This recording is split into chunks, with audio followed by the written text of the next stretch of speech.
Welcome back to Session 0, where I discuss world building and other RPG topics. My name is Brian, and today I want to discuss how the Fantasy Flight LCGs have influenced my encounter table design. If you're interested, please stick around.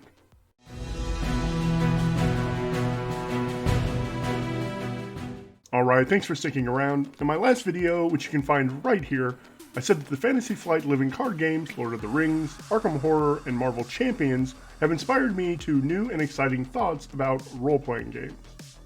The primary way these card games provide obstacles for you is with an encounter deck, which is made up of various encounter sets for any given scenario. If you think that sounds pretty similar to an RPG's random encounter table, then you and I think alike.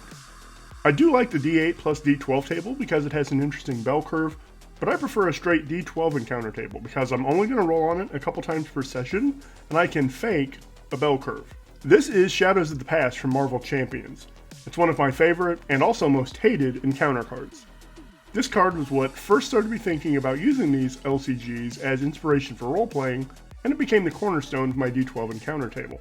When you pull this card from the encounter deck in Marvel Champions, your hero's nemesis and their scheme comes into play, and some additional cards get shuffled into the encounter deck.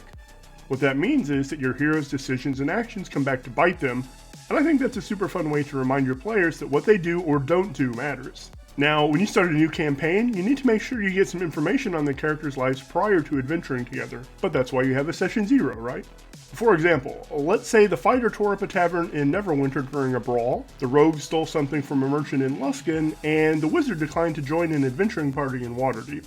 You're going to notice, even as I get deeper into this table, that I don't specify what these encounters actually are. I only use a short piece of text to remind me of the event. This prevents that feeling of, well, this doesn't really work here when you roll an encounter, because you can customize the encounter to wherever the characters are and whatever they're doing.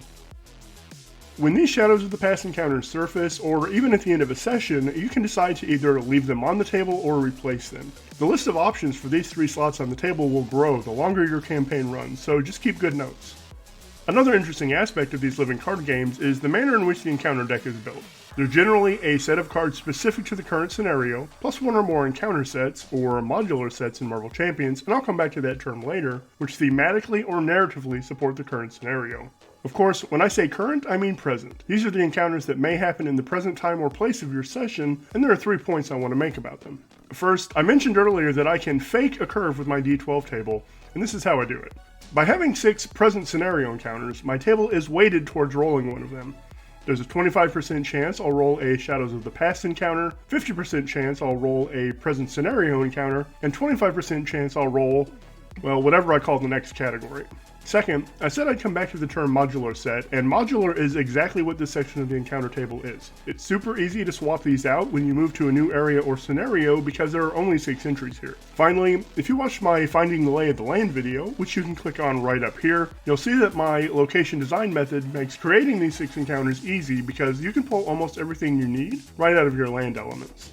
Alright, if you think the last section of my encounter table is future, then you're mostly right. The last 3 entries on my D12 table are things that, as the game master, I'd like to see potentially come about, which may turn into scenarios in the future, but whether they do or not is up to your players, not you. To put this idea into RPG lingo, this section is for hooks, or future hooks, and these 3 living card games can provide a ton of future hooks for your role-playing games.